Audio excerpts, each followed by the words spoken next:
Oi pessoal, eu sou o Fábio. E eu sou a Larissa. E esse é o Coisa de TV, o canal que sempre é culto e grosso.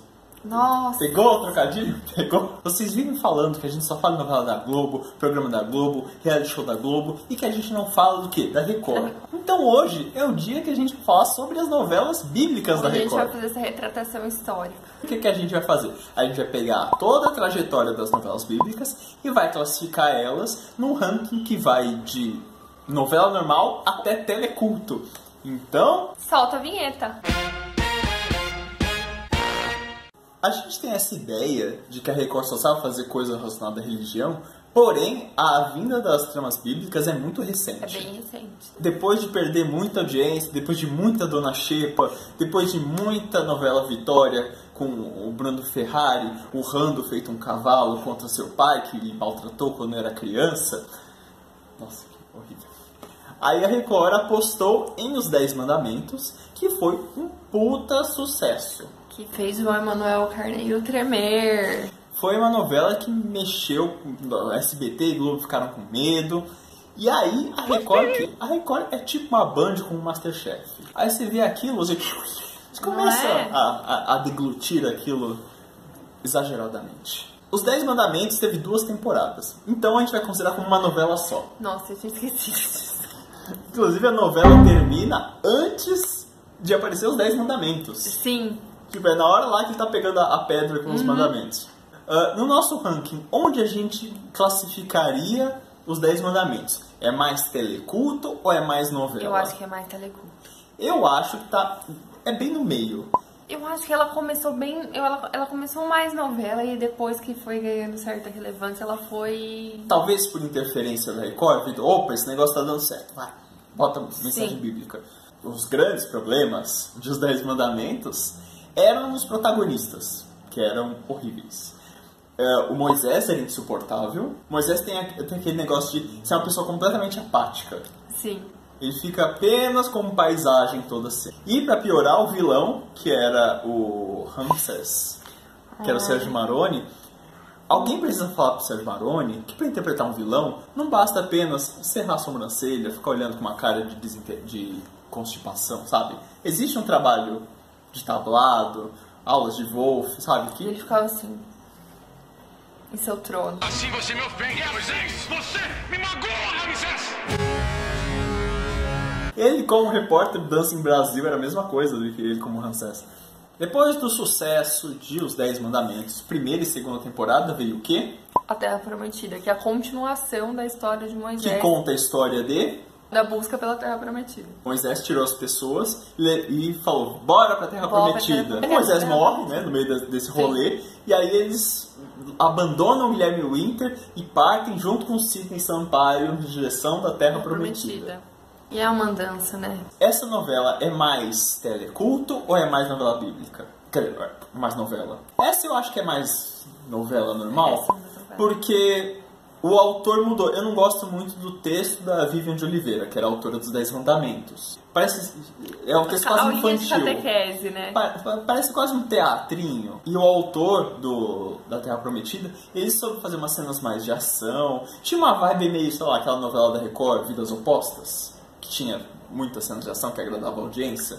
Então, a questão das novelas da Record é que, tipo assim, a gente acha que elas estão apenas seguindo a Bíblia, mas não, porque chega uma hora que acaba a Bíblia. Então tem muita parte que, tipo assim, eles até enfiam uma coisa lá, uma lição e tal, mas na real é só novela mesmo, né? Tipo, tudo inventado. Então onde é que a gente vai classificar a Terra Prometida? Aqui pra baixo, assim, né?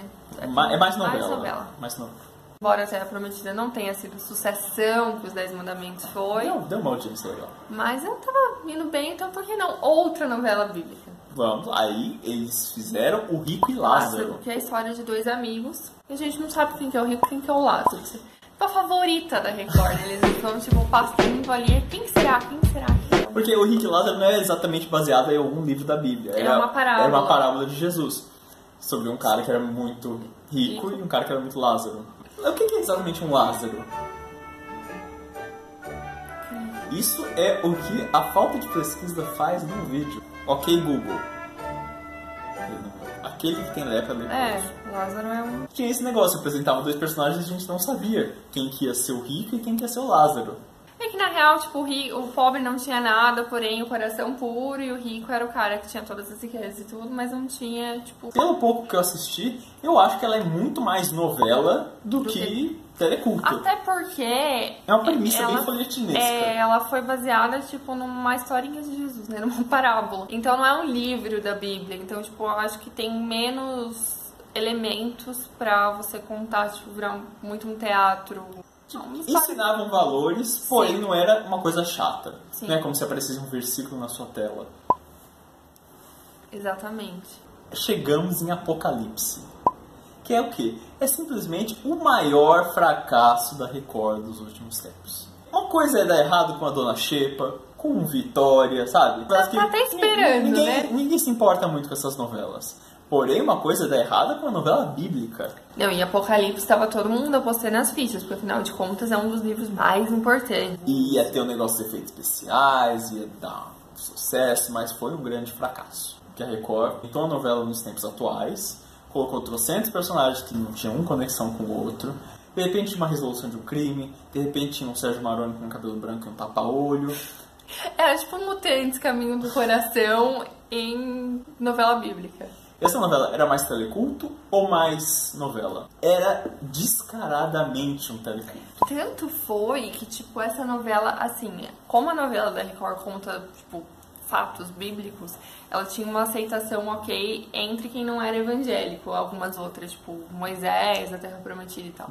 Essa foi tão teleculto que rolou umas polêmicas de tipo, porque apareceu, não foi tipo, o cara falando que o anticristo era o Papa, uma coisa meio assim. Sim, porque tinha a religião que era do anticristo era muito parecida com a religião católica. O que aconteceu? Começou a sofrer rejeição de quem não era evangélico, né? De quem era católico, falou, pô, como assim? E além da história confusa, dos efeitos especiais ruins, por algum motivo, a Record pegou o texto da novela, já feito pela Vivian de Oliveira, mesmo dos 10 Mandamentos, e jogou nas mãos de Cristiane Cardoso, que fez a supervisão da novela. Que é quem? Quem é Cristiane Cardoso? Quem?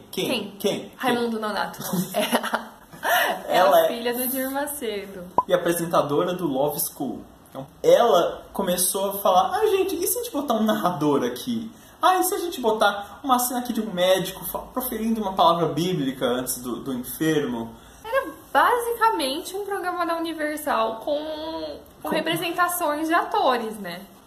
Nem tão boas assim, porque o principal ator era quem? Sérgio Maroni. Eu lembro que eu liguei a televisão uma vez, um dia, e falei, não, vou ver Apocalipse.